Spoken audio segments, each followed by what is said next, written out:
E aí galera, tudo bem com vocês? Hoje eu vim falar alguns erros que você comete quando compra uma impressora 3D. Acompanhe.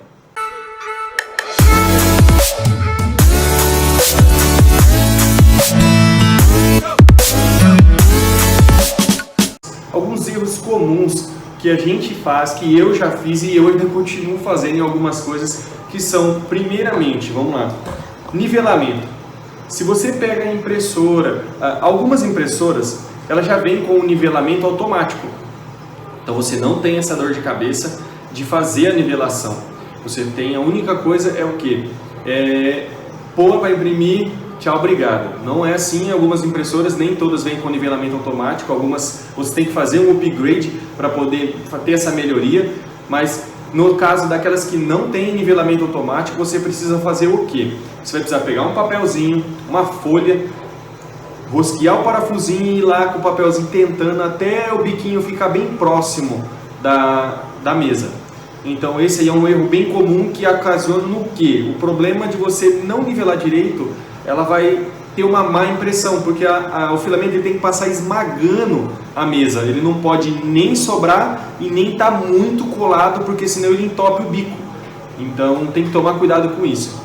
A segunda coisa é a limpeza do bico. Não do bico em si, mas o filamento que você coloca lá atrás na extrusora, conforme você vai utilizando, tem muita poeira no ar. Então você vai fazer o quê? Você tem que imprimir ou comprar uma pecinha. De preferência você imprime nela mesmo, porque você acaba economizando muito nisso. A própria pecinha,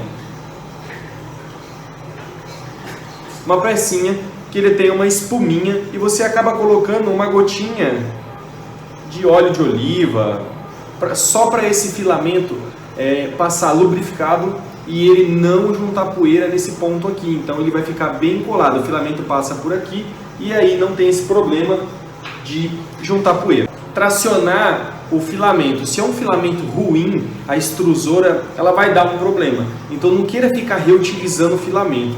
Filamento você usou, acabou, caiu no chão, não rolo, né? Lógico, você vai ter que assoprar, vai ter que bater, enfim, correr o risco de não entupir.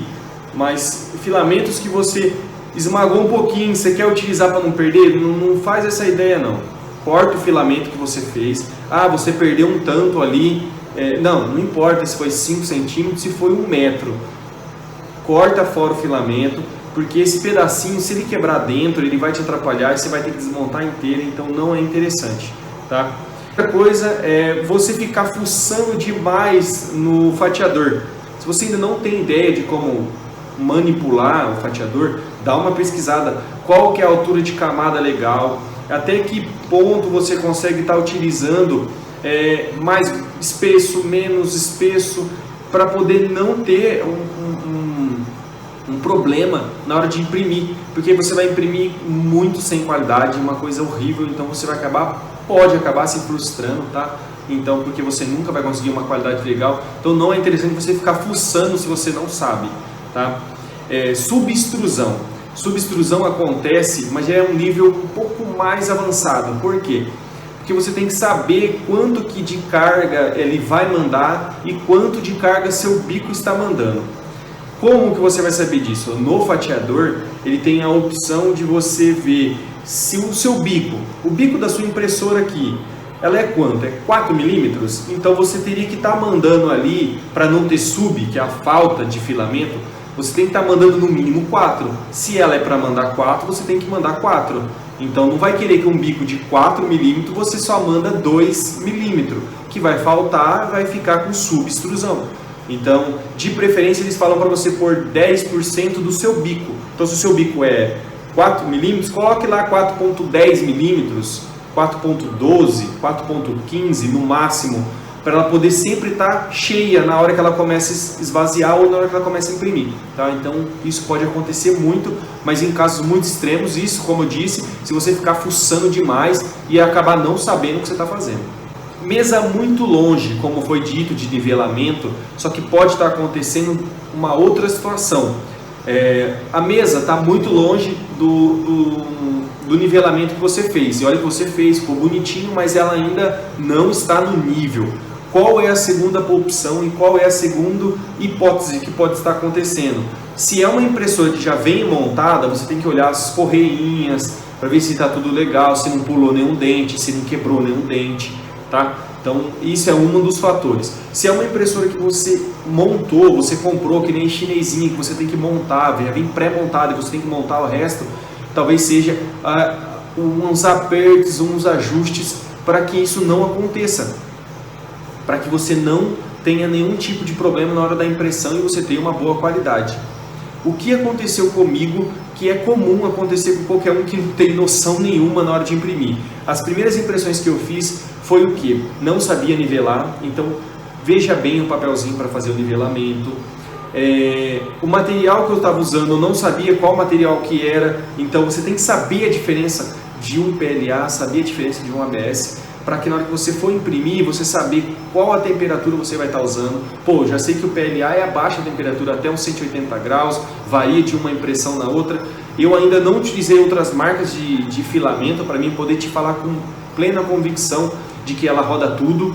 Então até o presente momento eu estou utilizando os materiais que a própria GT Max me mandou, mas já fiz a compra de alguns filamentos paralelos, vamos dizer assim, de um custo mais baixo, para mim tá fazendo alguns testes. Não comprei um monte nem exorbitante, comprei bem pouco, um filamento, um rolo, só para mim ter uma ideia de como que é, e se for um custo-benefício bom e tiver uma boa qualidade, manter a mesma qualidade que os filamentos da GT Max está me dando, e aí a gente pensa numa troca de fornecedor, vamos dizer assim, tá? Por conta do custo-benefício. Tá? Ação nas camadas, o que isso acontece? Se você tem uma impressora, vamos falar aberta, não é fechada como essa, e você está utilizando o ABS, para peças pequenas ela vai rodar até que legal, dificilmente você vai ter algum problema aí. Mas em impressora aberta para peças grandes, você vai ter contração na hora da impressão. O que é contração? Ela pinga e aí se o vento bate, ela tem toda ali, ela deforma a peça, ela acaba levantando. Então o que acontece? É bom você sempre estar fechando ela. Se é uma impressora aberta, você quer utilizar o ABS, fecha a impressora para que você não tenha problema nenhum em questão de impressão nesse ponto. Tá? Então esse foi um vídeo rápido, só de algumas coisas que vai acontecer, que eu sei que acontece, porque eu vejo em tantos vídeos no YouTube procurando coisas que às vezes eu não sei, coisas que eu estou aprendendo, então eu acho que você também tem que ver isso.